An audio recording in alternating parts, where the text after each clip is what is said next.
There are two of them. The first one comes from Matthew chapter 6, verses 19 through 21, and the other one comes from Philippians. That one is 4:11 to 13. And so Matthew chapter 6, starting with verse 19, says, "Do not store up for yourselves treasures on earth, where moth and rust consume, and where thieves break in and steal. But store up for yourselves treasures in heaven, where neither moth nor rust consumes, and where thieves do not break in and steal. For where your treasure is, there your heart will be also." Philippians chapter 4, verse 11 says, "Not that I am referring to being in need, for I have learned to be content with whatever I have. I know what it is to have little, and I know what it is to have plenty.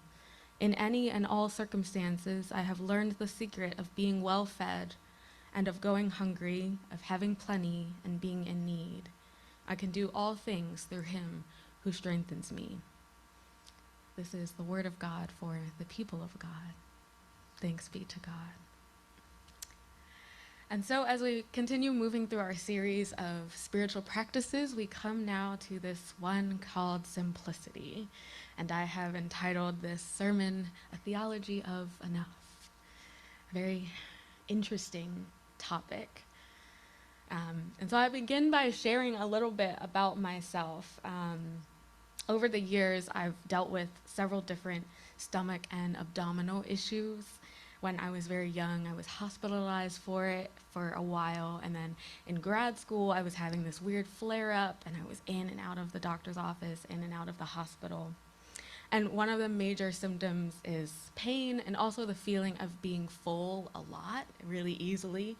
And so that means not necessarily always being able to finish a meal in one sitting, or needing to take breaks while I'm eating. And I've worked with doctors and with myself to create a rhythm that supports wellness. And so, of course, like many people, I often freeze food that I can't finish. If you go out with me, you'll notice I take a lot of stuff home all the time.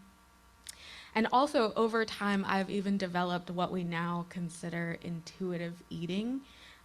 It's kind of trendy now, but the basic part of it is, instead of holding yourself to a strict diet, you kind of train your body over time to tell you what it needs in any given moment. So it tells you if it needs water, it tells you if it really needs a particular kind of vegetable or something else.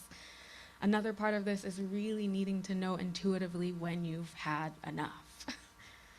Knowing when you're full, even if it's sooner than people around you, or when there's still food left, even if it feels abrupt to others, knowing I'm done.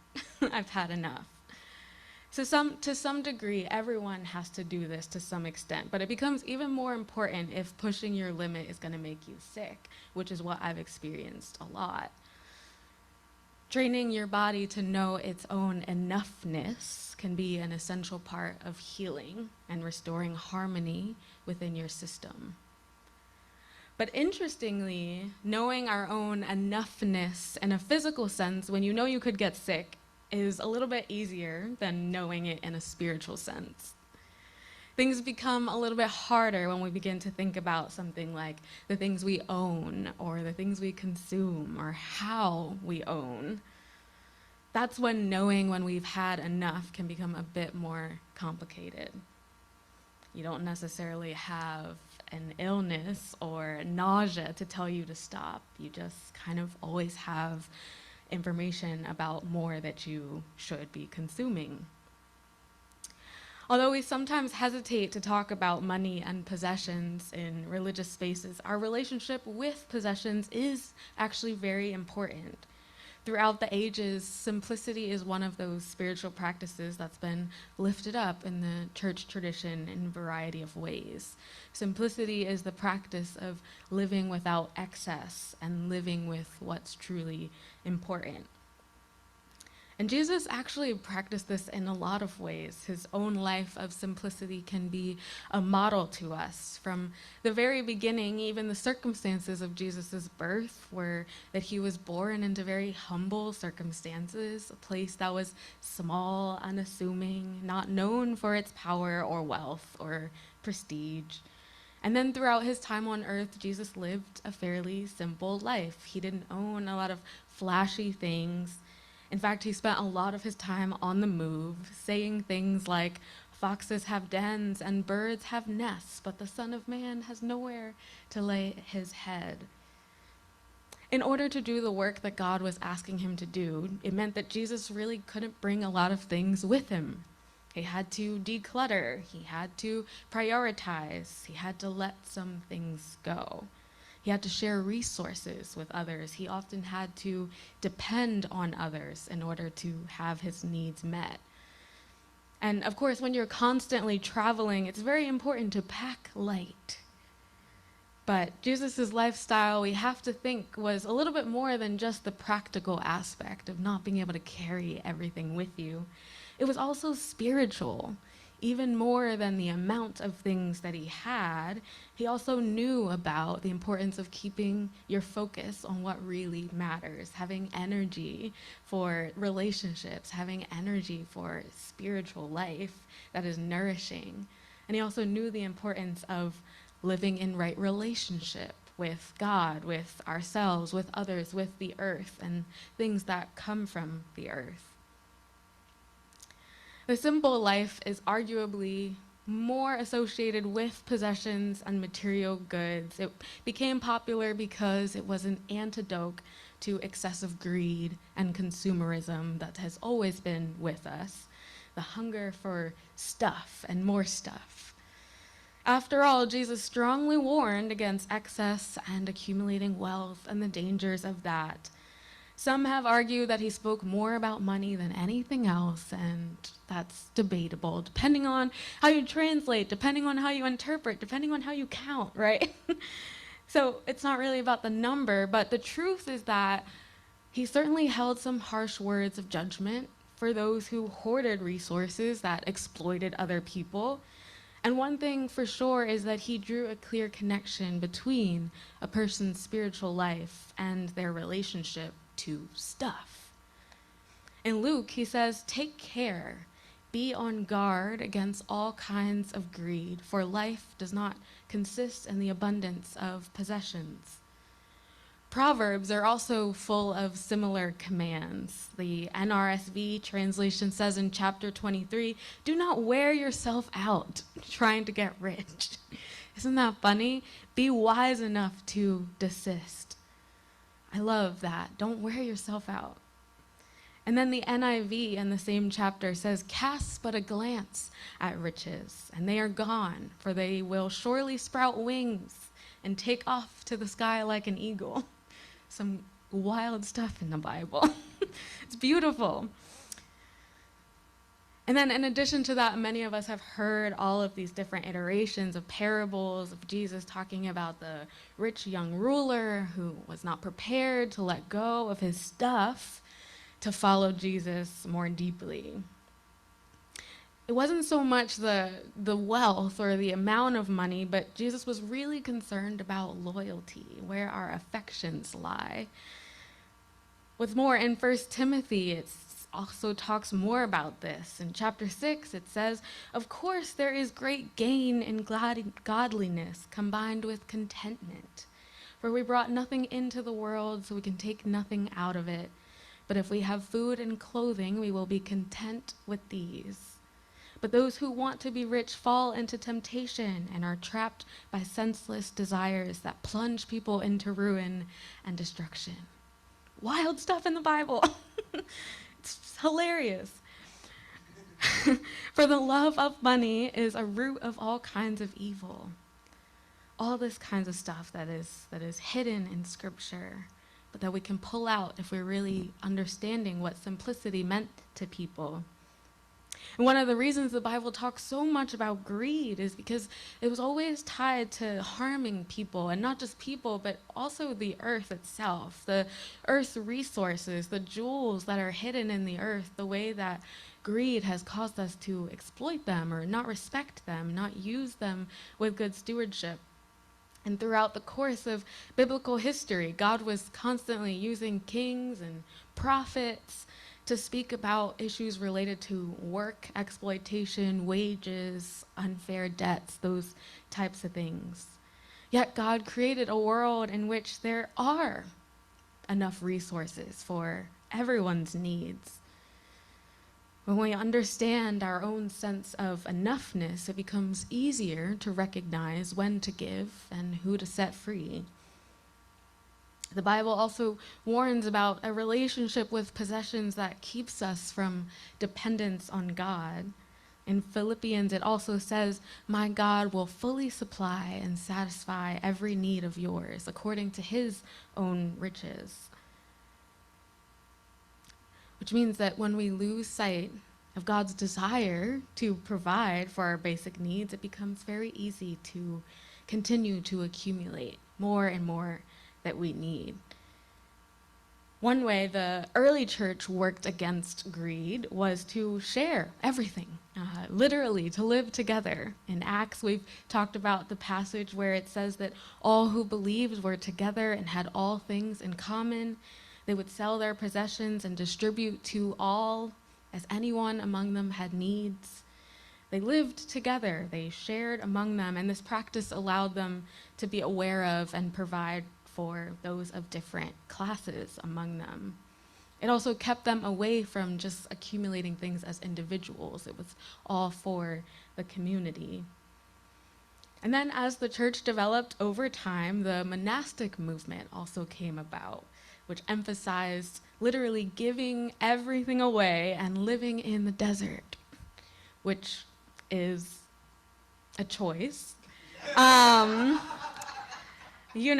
Living away from the noise of the world in order to focus on one's own spiritual life. One way to do it, it's a more extreme example of it, but that movement has been etched into our memory as Christians and in Christian history because of the way that it helped us think about possessions and it helped us think about intimacy with God. So we've taken that and lived it in different ways, knowing that while all of us may not be called to give up everything and live alone in the desert or even live in community in the desert, we are called to figure out what does contentment look like where we are right now.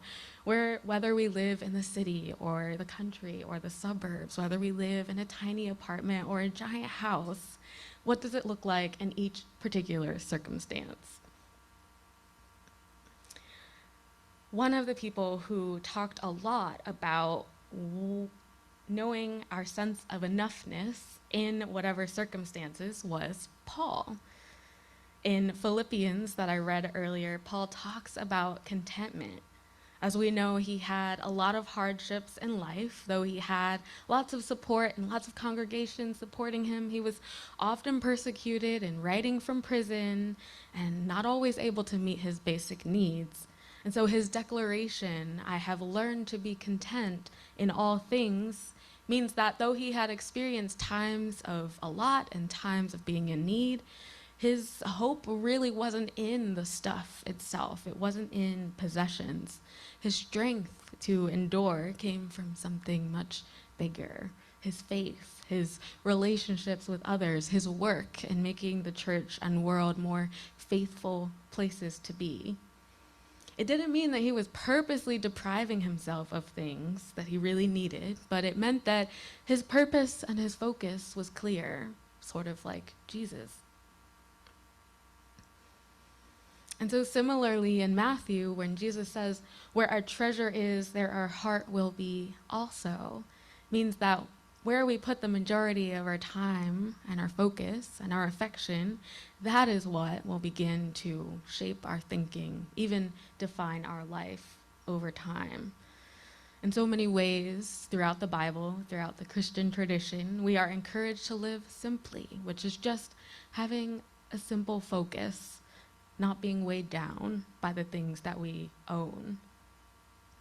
How we determine our own sense of enoughness, similar to what I was talking about with food, is different for everybody. Some will be called to give things away, others will be called to live in moderation. Some will be called to protest unethical mass production as it relates to possessions. Others will be called to grow their own food. Living simply can look so many different ways.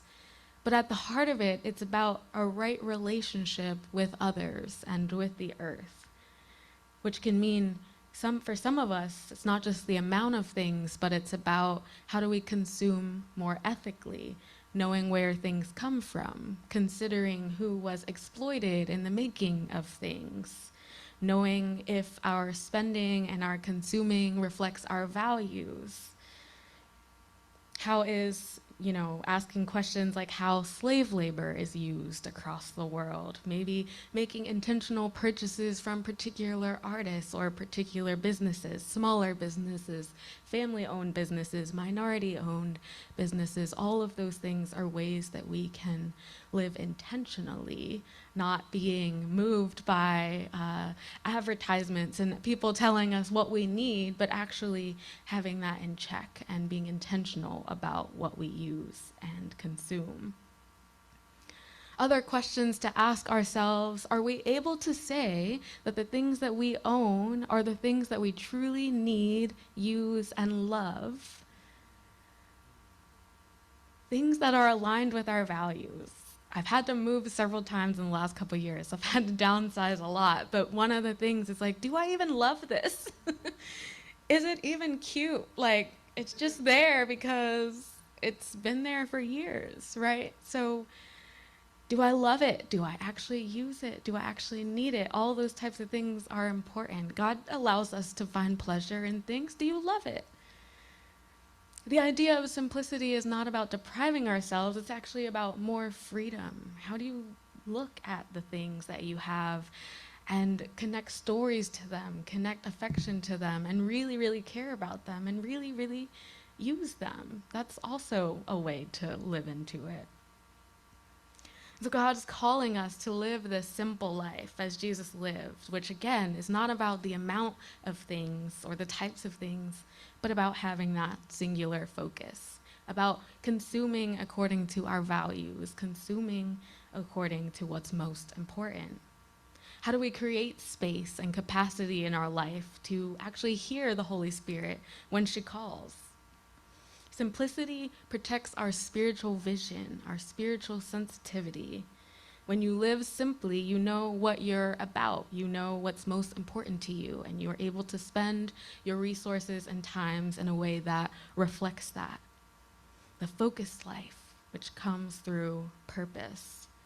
When the purposes of God are genuinely placed first in our life, things like environmental concerns, things like the poor and the oppressed, things like distributing wealth equally, many other things will fall in line with that and be given their proper attention. And so the simple life really I see as not something that we do to punish ourselves or living in the desert, but figuring out in each circumstance how we can live with that singular focus that Jesus taught us, which he showed, again, not through practicality alone, but also because he knew how much it was tied to his spirituality. And so I'm curious for you what that might look like for you, simplicity, as well as any other things that may be coming to mind right now. I know that this is not something that we always talk about, but it's important. So how might this be moving in you, and what might be some ways simplicity could look for you?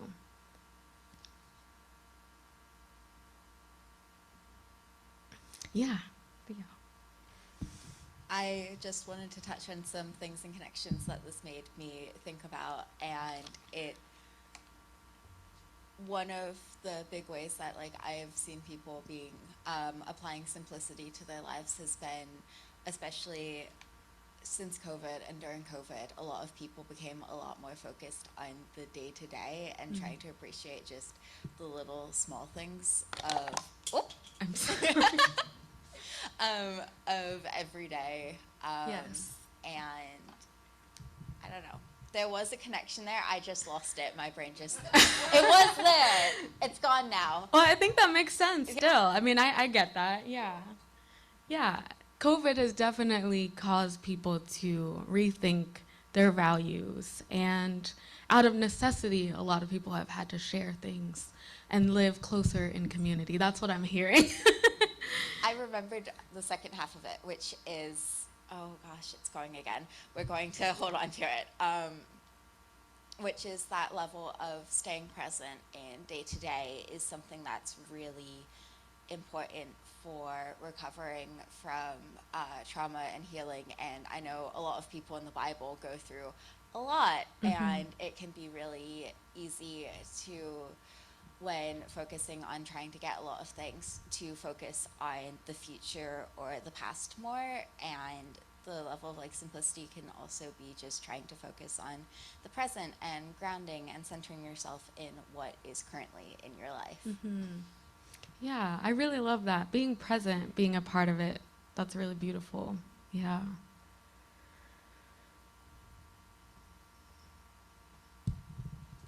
I just want to include like some things of what you said and what you said.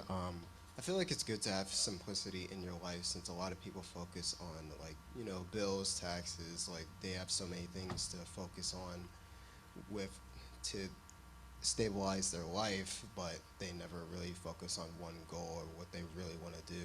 And I feel like the best way to do that, and from personal experience, is just you don't have to do everything in one sitting. You can just do like some progression for one day, and then like, you know, as long as you're progressing, you can just get it done, but not just, you don't have to pressure yourself in one way or another. But that's just what I wanted to say. Yeah. Thank you for that. Hope I made that clear. Yeah, it was great. Yeah. Allison?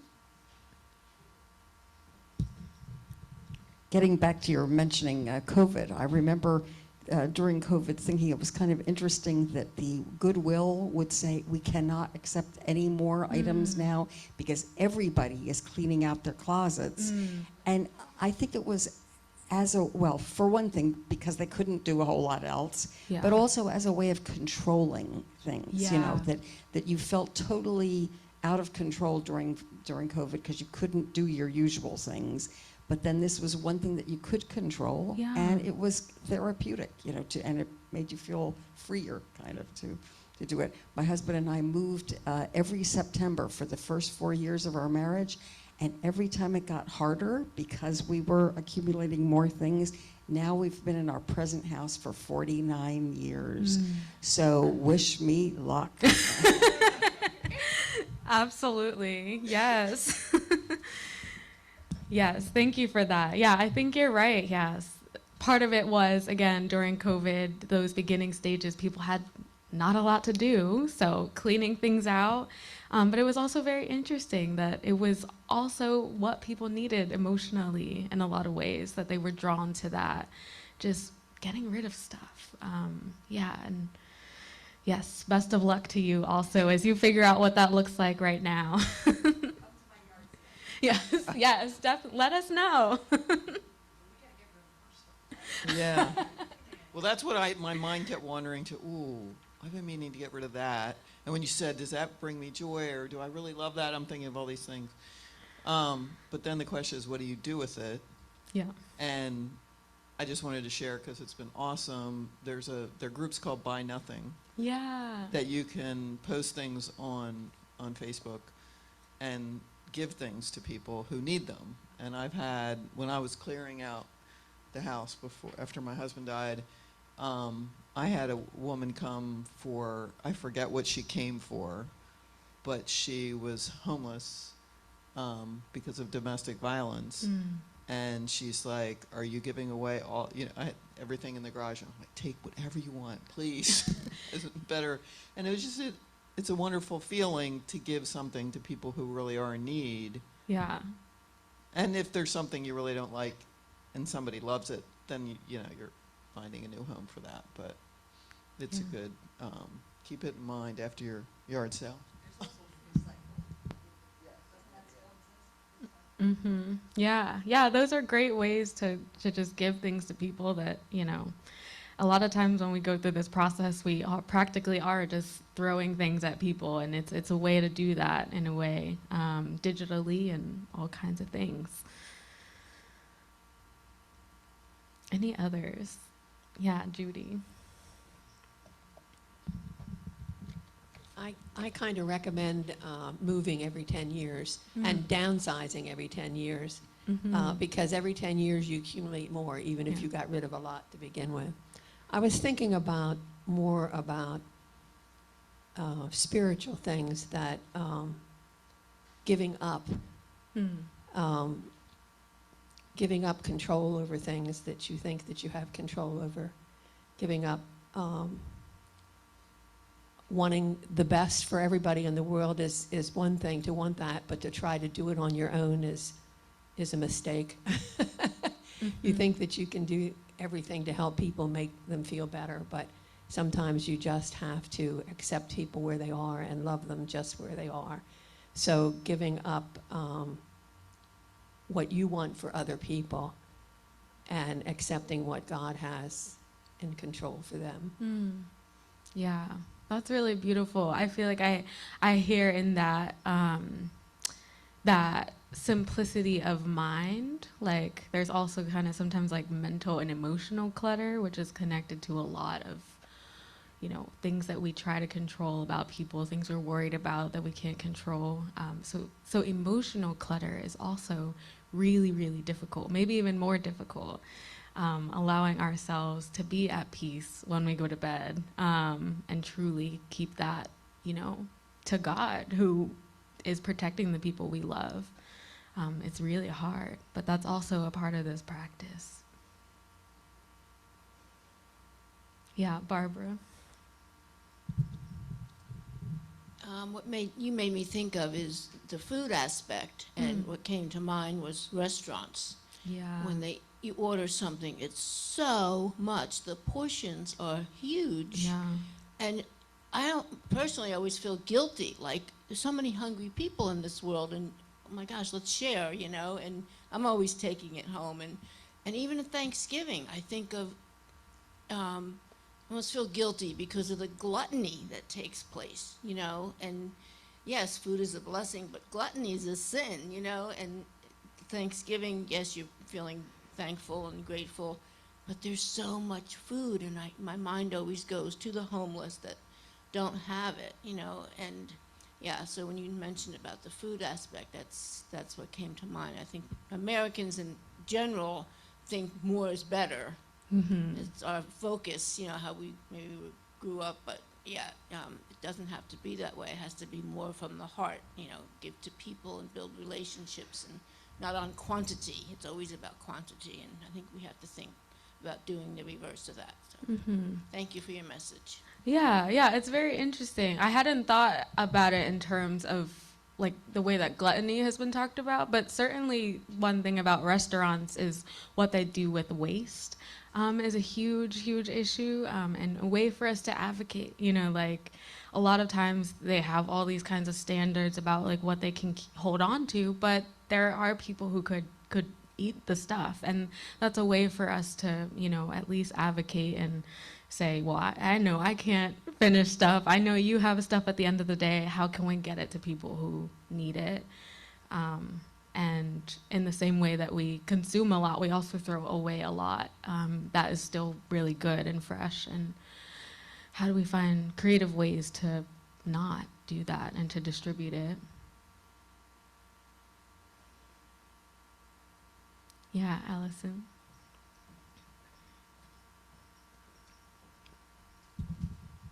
I I was just going to say that this is not only a new phenomenon. I remember in high school having to, or the teacher wanted us to all write an essay on a quote by Ralph Waldo Emerson, who was an American philosopher, and of course he lived back, I think it was the 1840s or 50s or something like that, back when people got around by horseback. And one of his famous quotes that we had to write an essay on was, "Things are in the saddle and ride mankind." Really profound. Yeah, Theo. Not to now make a history literature lesson out of this, but you just activated my special interest. I find it really interesting that you're tying that back into Ralph Waldo Emerson, because he was part of the transcendentalist movement, and to tie into what I said earlier, I've seen a lot of people compare transcendentalism to some of the modern simple living and cottagecore movements that have been going on, because they are quite often only afforded to the highly privileged, and are often both leaving behind more lower class people because of the way that they require having more financial privilege to be able to access that sort of life. And it's just really neat how, as you said, it's still going on 200 years later. Yeah. The reason I like this practice is because it really is something that is always going to be relevant, always has been relevant from the time of the Bible. I thought about how many stories I wanted to share today of the people in the Bible who had really messed up relationships with wealth. There's so many, I could hardly even put in enough. And so it's just really telling that even then, that was something that was really hard for people. So no matter what time period or culture, it's something we're all gonna have to figure out, even though it may look different at different points in our lives. Any other thoughts, sharings, musings?